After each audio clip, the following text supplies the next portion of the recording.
Got some sun out there, but it's a little chilly, huh? Listen, happy with the way things worked out last week. Was proud of the guys at the end of the game, so I'll begin with that. But boom, we wake up Monday morning, it's time for another challenge. So we'll move on to that. I'll just open it up. Coach, the adjustment that you made after getting kind of burned by Aaron Jones against the Packers and then to limit Dalvin Cook the way you did, you talked about some of those uneven matchups with the linebackers and Jones and Williams against the Packers. What did you like specifically with the linebackers and how you were able to? Well, there was a lot of it didn't come up. We were anticipating that it would. There were a couple of snaps that it did. I thought our guys reacted to it pretty well, and fortunately for us, that issue that we had 2 weeks ago didn't occur. But we got another challenge this week. When they put in Dion Lewis, he's the same kind of guy. So we're going to have to make sure that we're on top of that as well. How much of Chris Jones moving around was by necessity, having guys injured versus... A little bit of both. I want to say just before he got injured, we were headed that way. I don't know if it ended up occurring in a game or not. I can't remember, but I know we had talked about it. And then certainly when he came back last week, we didn't have all our defensive ends, so he helped us out there. Steve, it seems like Derek Notty's becoming more and more of a factor, and I wonder what you've seen in his growth or what's enabled him to become. Yeah, he's been a real pro. Second year. You get the rookie mistakes out of the way in the first year, and I think he's found comfort in the fact that he's a starter. He plays a lot of reps, so he gets a lot of work at things. And I really think that Brendan Daly has done a great job with him, and that's a two-way street because Derek really has embraced the coaching from Coach Daly. And I think he gets better and better every week. He's been really solid for us. When you first saw him, what did you think he needed? I did like him when, what he needed, I'm not really sure. I mean, Brendan and I talked about it. I just trusted our D-line coaches. But I did like him. I remember when we evaluated players that I was impressed with. He wasn't a household name, but I did think he was a solid football player. And he's played that way. How much do you rely each week on Tyrann Mathieu, the Honey Badger, just getting everyone set up, and how much trust do you? Yeah, a lot. He's a leader. I think the guys feel comfortable with him. The two guys back there that really unwind it for us and get everybody is really Hitch and Tyrann. And listen, they embrace those roles. They're really good at it. They're cerebral players. They can slow the game down within the game and help everybody else out. So it's been good. Steve, you've talked a little bit before about part of the growth of the defense being you getting more comfortable and knowledgeable about players' strengths. I'm wondering if Tano lining up inside a little bit more, is that an example of that? What did you need to see? Yeah. Did he end up in there this past game? I lose track of. Some of that has to do with getting in the right situations to do it.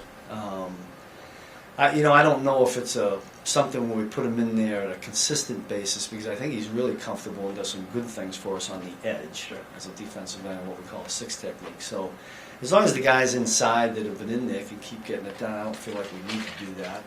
But it's nice to have the flexibility of somebody that can. Does Frank seem to be close to 100%? Yeah, I haven't asked, I haven't really checked with Rick. I mean, he's been out there practicing, but I mean, we're going to kind of go based on, he knows his body and the situation, the strength and all that, so we rely on his trust and see where we're at when we get to game time. The Titans made the QB change a couple weeks ago, 3 games of tape. Just what have you seen in Tannehill? Yeah, I've always thought he was a really good football player. Even when he was at A&M, I know he was a wideout. He's a really good athlete, so I think we got to be concerned about that. I showed a couple of clips where, let's not take for granted. Let's not think this is just a quarterback that sits there and throws it. And he can get out of the pocket. He can make some. He can extend it down and give us some headaches. And yet I do think he has a really strong arm. I had a conversation with Matt Moore, who was with him in Miami, and Matt had a lot of really good things to say about him. So I think we're playing a guy. I know it was a change in quarterback, but I don't consider him a backup quarterback that's now starting. He was a starter for a long time, and we're going to approach it that way. Coach John's last week seemed like you guys had a little bit of confusion on one third down where they had a quick score. The one down the end zone. 10 guys on the field. Yeah. You normally call the timeout on that? Or? Yeah, well, I guess we could have done that. In this league, it's really challenging. What had happened and what we heard, they had either signaled or put in 2 different units within all of that. We send one in, and we've got bodies headed in there. Now it's all the way from the 30 to this tough one. We've worked on it since, and then we had to change midstream. It was hard to get enough guys. So that's on me. That's on the coaching staff. You got to get them in there. Need to know what they're in sooner. I thought that maybe normally it's officiated where they kind of stop it, but the official didn't think. The official thought that we had enough time, and he's the guy in charge. So we got to get 11 guys out there and defend it. But we hope that doesn't happen again. So do you normally call a timeout, or is it a player thing? I don't really like to use timeouts. I mean, I think they're for the offense, and I hate to take those away from Coach Reed and Patrick. At the time when it was going on, I thought we had enough people out there. Most of the players played what was called. We had one or two that didn't get it, and it kind of cost us a little bit. Steve, you said you worked on it this week. What specifically did you work on? Getting the right call there and getting the right package out there? The exercise of making substitutions in the red zone. That's what we worked on, as best we could. It's not easy to do. Yeah, it's not easy to simulate that. We tried to do it as best we could. Like if you were going to put on a play in high school, you'd go out and rehearse it, right? But I mean, that's the best we can do, and hopefully we can get it done. From the player that you first saw in Colin Saunders at training camp to who he is right now, just where's the biggest area of development from what you've seen from a guy that you didn't necessarily know was going to get thrown in, the injuries, he's had to step in? What have you seen from him developmentally over the past 2 years? He's a lot more confident guy than I thought, which I think is a good thing. I mean, coming from a small school and whatnot. And again, I would go right back to the coaching he's getting from Brendan Daly, who I got a lot of respect for. I'm glad that we have him. I think those guys that embrace and absorb what he's teaching, I think all get better as the season goes on. I think him and Derek are examples of that. The defense has been much improved over the past 3 weeks. We talked to Reggie, and he cited the idea of felt like guys were thinking too much, and that's not happening. Have you gotten the sense that over the past 3 weeks something has clicked with just everybody across the board? Yeah, I mean, I think they get comfortable with each other. I think they get comfortable with the calls. What are we going into? Game 10 or 11? Do my math. Then game 10. I mean, and we try not to change things very much so that it does stay consistent. Again, I always say this about defensive football in this league. You can do a million walkthroughs, you can do OTAs, where there's no pads on. And again, we work against one type of offense all that time, just one type of offense. And then we see different offenses when we get into the regular season. It just takes a little while, I think, for everybody to get caught up to speed. But I do think the guys are more comfortable. Hopefully that can stay that way. And when you're comfortable and you're confident, you play faster. So.